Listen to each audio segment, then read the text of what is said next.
Relatives, I am Toni Lodge, a citizen of the Turtle Mountain Chippewa tribe of North Dakota.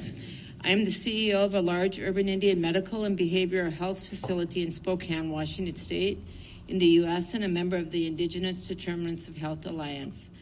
Globally, we are seeing Indigenous people migrate to our cities and urban centers.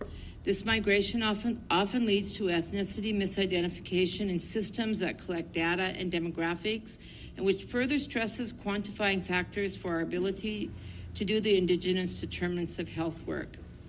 Government policy is often designed to make us non-Indigenous, make us disappear, reduce our numbers, and eventually eliminate us. These policies have moved many of us from tribal lands to urban areas, even though we stay native and live culturally Indigenous in our various cities and off-reservation towns. According to the 2020 U.S. Census, currently 70% of Indian people in the United States live away from their reservations or traditional lands and reside in urban or metro areas. This sometimes is because of a lack of economic opportunities in our traditional territories. This often leads to our Indigenous people taking low-paying, high-risk employment in the cities, leading to increased health conditions with disparate outcomes and little access to resources to address these health conditions. As an Indigenous urban organization leader in a community where people from over 300 different tribal nations live, work, and raise their families, I have seen firsthand how invisible we are as relocated tribal peoples when funding and policy decisions are made that directly affect our health and well-being.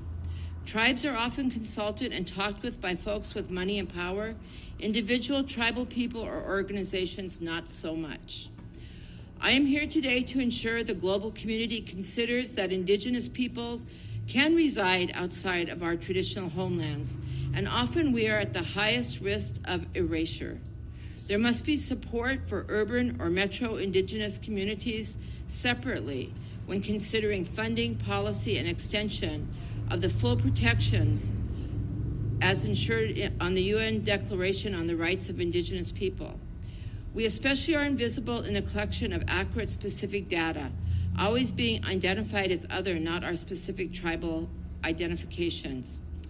This must change. Every Indigenous soul must count if we are to do a 100-year plan to survive in every community and country where we are present. I call upon the UN Permanent Forum to recommend adoption of the Indigenous Determinants of Health in the creation of the World Health Organization Global Plan of Action